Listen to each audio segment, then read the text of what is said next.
Madame Issa Astadiko, bonjour. Bonjour, Monsieur Chouake. Merci de nous donner l'opportunité de nous exprimer ce matin sur votre chaîne. Chers auditeurs, bonjour. Vous êtes la sœur de l'activiste connue sous le nom de Djoubayrou qui, on le rappelle, a lancé l'alerte en publiant une vidéo qui a tourné en boucle sur les réseaux sociaux, mettant en exergue un partisan de l'actuel chef de l'État Paul Biya avec plusieurs cas nationaux d'identité dans la ville de Ngaoundéré ou dans la région de l'Adamaoua plus largement. Et on a appris après sa disparition depuis le 24 décembre 2024. Est-ce que vous confirmez? Oui, effectivement, je suis bel et bien la sœur de Djoubayrou qui a été enlevée depuis le 24 décembre en Ngaoundéré, plus précisément au quartier Bali. Cela fait maintenant un peu plus de 3 semaines ou presque qu'on est sans nouvelles de Djoubayrou. Est-ce qu'au niveau de la famille, vous avez fait des démarches auprès des autorités, notamment de la police, la gendarmerie? Si oui, qu'est-ce qu'on vous a dit? Pour être plus exact, ça fait 21 jours aujourd'hui qu'il est porté disparu et nous n'avons toujours pas de nouvelles de lui. Dès qu'on a reçu l'alerte, nous nous sommes précipités auprès des différents postes de police et de la gendarmerie pour avoir des précisions.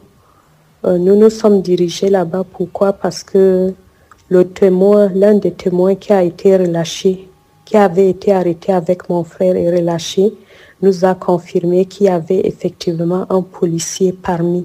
Alors nous nous sommes dit que ça doit peut-être être une patrouille ou une arrestation banale. Alors nous nous sommes précipités la même nuit auprès de toutes ces unités pour avoir des nouvelles de lui. Mais malheureusement, cette nuit, personne ne savait où il était ou ni qu'il avait effectivement arrêté. Le lendemain matin, le 25, nous avons commencé à prêter les plaintes pour déposer auprès de ces unités. Et plus le temps passait, on a eu la confirmation que ce n'était pas une arrestation, je veux dire normale, mais nous avons conclu que c'est plutôt un enlèvement. La personne incriminée dans la vidéo que Djoubayrou a diffusée, l'ancien député du parti au pouvoir, Ali Bachir, accusé de vouloir orchestrer des fraudes électorales lors de la prochaine présidentielle, dans un communiqué, a nié être à l'origine des faits et a dénoncé un montage. Est-ce qu'au niveau de la famille, vous avez cherché à en savoir davantage? Pour la famille, il n'y a pas de fumée sans feu. Sinon, pourquoi a-t-il été enlevé?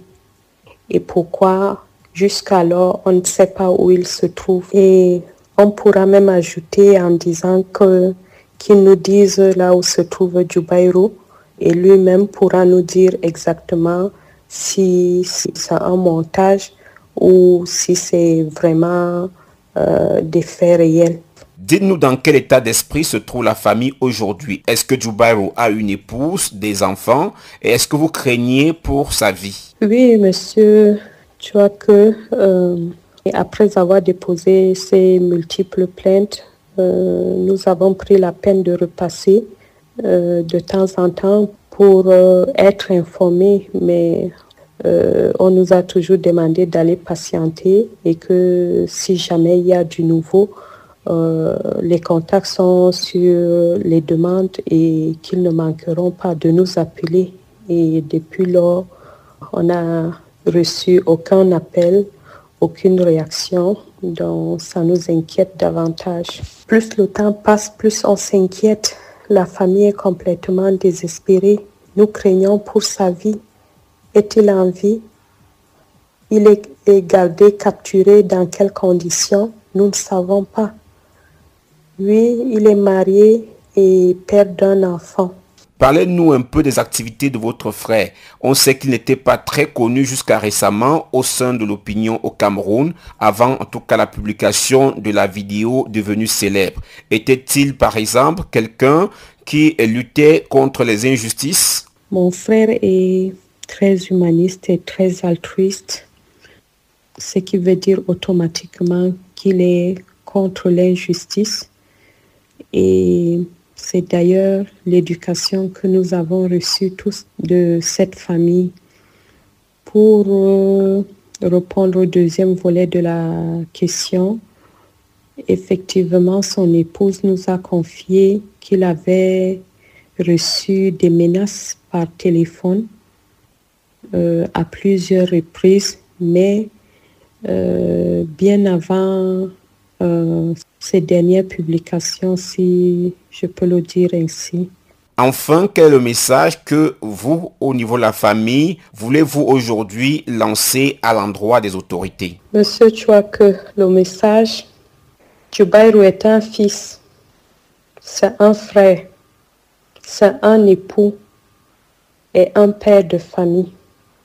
Nous réclamons de savoir où le cache-t-on et pourquoi. Nous sommes dans un état de droit.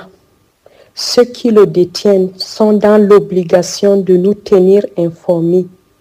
Ces droits, en tant que citoyens, garantis par la Constitution de notre nation, ont été bafoués.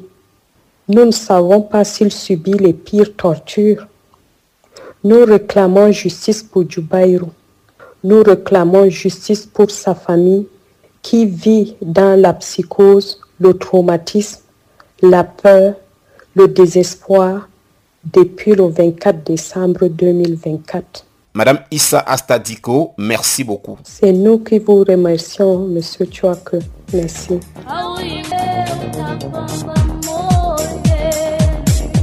C'était donc Madame Issa Asta Diko, c'est la sœur de l'activiste ou de lanceur d'alerte Djoubaïrou, celui-là même qui avait mis sur les réseaux sociaux une vidéo dans laquelle on voyait un homme habillé en pagne de campagne électorale du président de la République Paul Biya pendant l'élection 2018 et qui détenait devant lui plusieurs dizaines de cartes nationales d'identité selon l'activiste. Dans le commentaire, dans la vidéo, c'était destiné à orchestrer des fraudes électorales massives à l'occasion de l'élection présidentielle prévue entre septembre et octobre 2025 de la part de l'ancien député du parti au pouvoir Ali Bachir. Ce dernier a depuis démenti et dénoncé un montage, mais l'activiste a été interpellé le 24 décembre 2024 et on est depuis sans nouvelles. Selon sa famille, vous avez écouté le témoignage de sa sœur Issa Asta Diko ce matin dans ce programme